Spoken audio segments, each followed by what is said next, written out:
Hey guys, just got through done with my first day of Pokemon Go.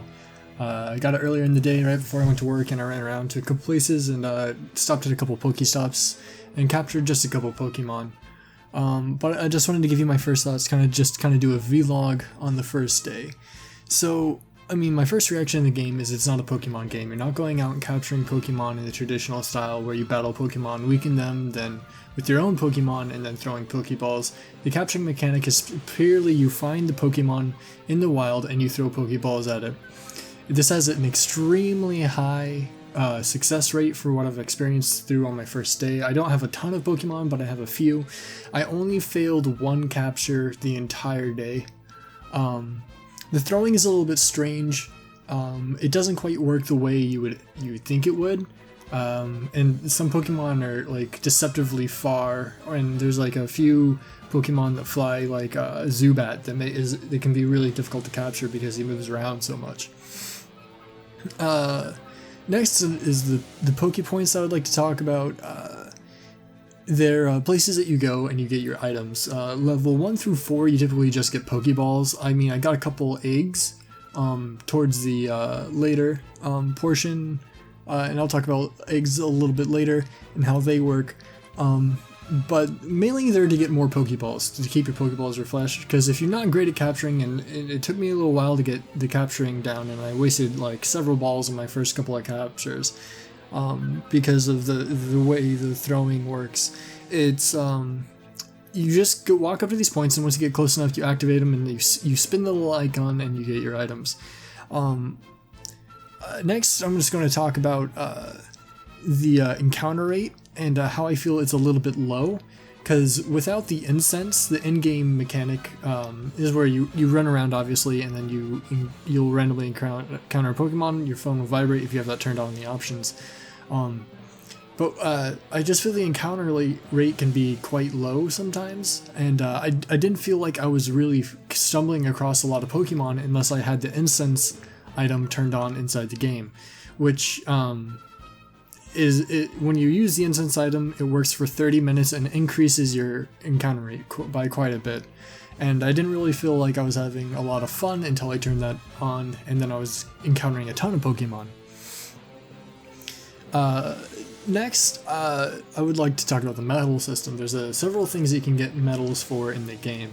And it can be anywhere from just movement and distance, and moving a certain amount of distance, or catching Pokemon of a certain type, like poison or flying. It could also be for evolving Pokemon or powering up Pokemon, I believe. And I just don't get a point behind it. You get a medal, but it doesn't reward you with anything as far as I have seen. I may be wrong about this. This is just my day one impressions, but moving on, we'll see how things go from there for the medal system. There's a few systems that I don't quite understand, like the fight mechanic is a little bit strange. The only way you can fight is by the gym mechanic, which is a lot like gyms are like Pokepoints where you have to get close enough to interact with them. And there's because it's the first day, I didn't have a lot of encounter, because you have to get to level 5 in the game, which can require a little bit of moving around and a little bit of time. So the gym, the way it works is you walk up to the gym and you click it. There's either going to be grayed out, which means no team has taken the gym, which means you can put your own Pokemon on that point and claim the gym for your own. If there's a Pokemon on the gym, it can by your own team. So there's 3 teams: the yellow, blue, and red, or they have names in the game, but I don't remember them off the top of my head. And I joined the red team. But there's 2 things you can do. You can place your own Pokemon on a team. If it's your same team as you, you can place a Pokemon to fortify that gym, and makes people have to fight that gym more. And if it's on your team, you can also battle the gym to earn it more valor, which you need valor to like secure the gym more. The more valor the gym has, the more the enemy team has to degrade it to take it from you. Now, if it's an enemy gym, you go to it and you can fight it. And when you fight it, you have to degrade the valor high enough and remove enough Pokemon that you can put your own Pokemon on that gym and claim it for your own. But the fight mechanic comes from this point, And I just don't understand. You tap to attack, which is fairly basic. You're just tapping, but to dodge attacks, you have to move left and right. But I don't see there's a lot of time to like really dodge. I know this is day 1, and I only did a fight or 2 tonight, so I'll come back with a day 2 preview tomorrow, I hope, and kind of give you an update on how things went. And so you swipe left and right to try to dodge these attacks, and I just am not super successful at it right now, but we'll see how things go moving on. Another thing I don't understand is the CP value. I know every Pokemon that you catch has an independent, is like an IV, like a CP, but it's CP because there's only 2 stats, it's HP and CP. I know CP stands for combat power, but what I don't understand is when you give a candy to a Pokemon, it'll increase the CP value, but above its head, it has a little bar that fills, and I don't know what happens yet when that CP bar fills all the way. Another mechanic I don't understand is nearby Pokemon. I'm guessing that there's Pokemon nearby of that shadow, or if you've caught the Pokemon before, it'll be revealed and kind of show you what Pokemon is nearby. Like I've had Ekans or Parasects and Zubats being nearby, and after I caught them I could see, but other than that I don't know what it's really used for. It says they're nearby, but I don't know how to find them nearby. It kind of shows a footprint underneath each one, or you can select one even and have it kind of sitting on your bar next to your Pokemon, but I didn't see how that had an effect to a lot of things. So I'd like to leave you guys with a couple of tips on how to kind of maximize your time when you're playing Pokemon Go, because it does drain your battery a lot.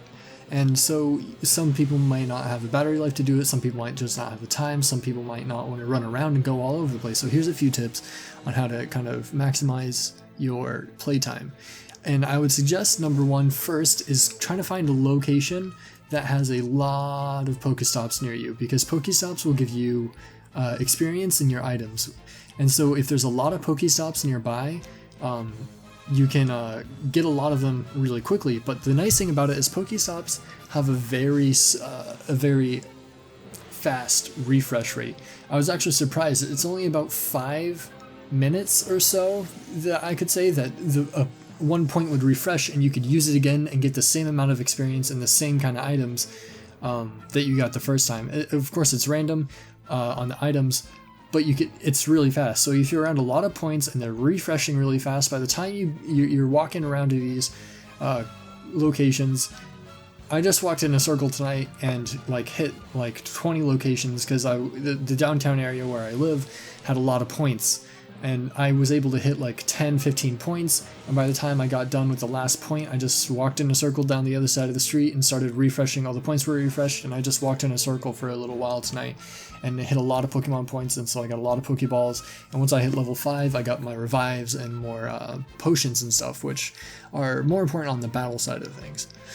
The next point of advice I would give you is capture everything. Even if you've already captured the Pokemon, capture it again, because every time you capture a Pokemon, it'll give you the Pokemon candy of that Pokemon, which you use to increase the CP of your Pokemon. But if you collect enough, you can evolve. And I actually evolved one Pokemon tonight. I evolved my Rattatas to Raticate, and so actually the Raticate is actually one of my strongest Pokemon at the moment. So just capture everything. There's no bad side to it. You get your Pokemon candy, which you use to power up your Pokemon, but you also get the dust, which you need to level up your Pokemon as well.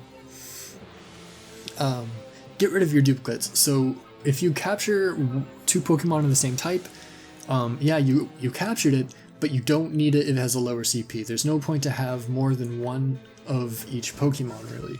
So if you go to transfer at the bottom of that Pokemon page, you can transfer it to the professor, and he'll give you 1 candy of that Pokemon type. So it kind of helps you progress a little bit faster and upgrade your Pokemon a little bit faster. And my next advice would be to place your Pokemon as many gyms as you can, because if you go to the store, you can at the top it shows a number, and that number reflects how many Pokemon you have on your gym. And based on how many Pokemon you have in a gym, it'll give you the premium currency that you can buy upgrades and Pokeballs and lucky eggs, which I'm not sure about that mechanic yet. Also, you can buy new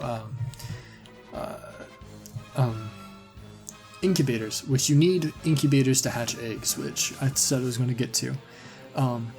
But you need more than one incubator. Trust me, it's really important to get more than one because it takes forever to hatch just one egg, and some eggs, I don't know what's inside them yet because I haven't hatched my first egg yet, but there's different distances it takes to hatch eggs, just like in the Pokemon games.